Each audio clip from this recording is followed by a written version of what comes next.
Hey everyone, welcome back to our channel. Today we are diving into the fantastic world of polymers. So what's exactly are polymers? The word polymers came from the Greek word poly means many and mers mean repeating part. Simply put, polymers are the large molecules that are made up of repeating similar units called as monomers. These monomers are chemically bounded to form a long chain and giving the polymer their unique properties. That's why polymers are the large repeating units of monomers. When monomers goes on polymerization, it forms polymers. Is N A monomers going polymerization forms A into N polymers. Polymers are of two types. First one is addition polymer, second one is condensation polymer. Addition polymer are chain growth polymer. That means the addition of monomers in repetitive order without the elimination of small molecules like carbon dioxide, hydrogen molecule, etc. Whereas condensation polymer are step growth polymers which are formed with the elimination of small molecule. The example of addition polymers are polyethylene, polyvinyl chloride, Teflon, whereas the example of condensation polymer are nylon 6, Orlon Bakelite, etc.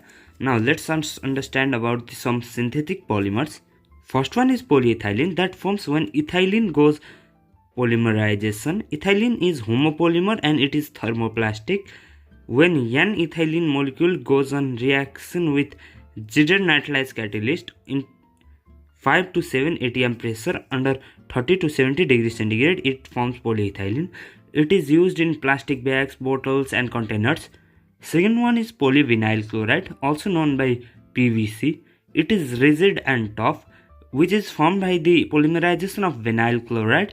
It is homopolymer and it is also the example of addition polymer. It is used in pipe, flooring and electrical insulations. Third one is Teflon, also known by fluon and also known by polytetrafluoroethylene.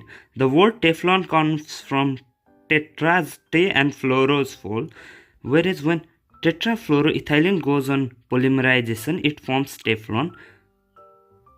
It is non-sticky and heat resistant.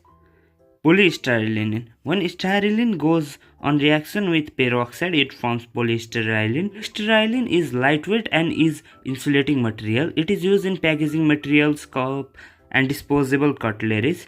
For fifth one is Orlon, also known by acrylonitrile and polyvinyl cyanide. When vinyl cyanide goes on polymerization, it forms polyvinyl cyanide. It is an example of addition polymer. Orlon is used in sweaters, blanket and synthetic wool fibers. The sixth one is Bakelite. It is hard and heat resistant, which is formed by the addition of formaldehyde and phenols. It is also an example of thermosetting plastic. It is used in electrical switches, plugs and kitchenwares. The seventh one is nylon 66. It is also known by polyamide. It is one of the important fabrics. When the adipic acid and hexamethylene diamine polymerizes, it forms nylon 66.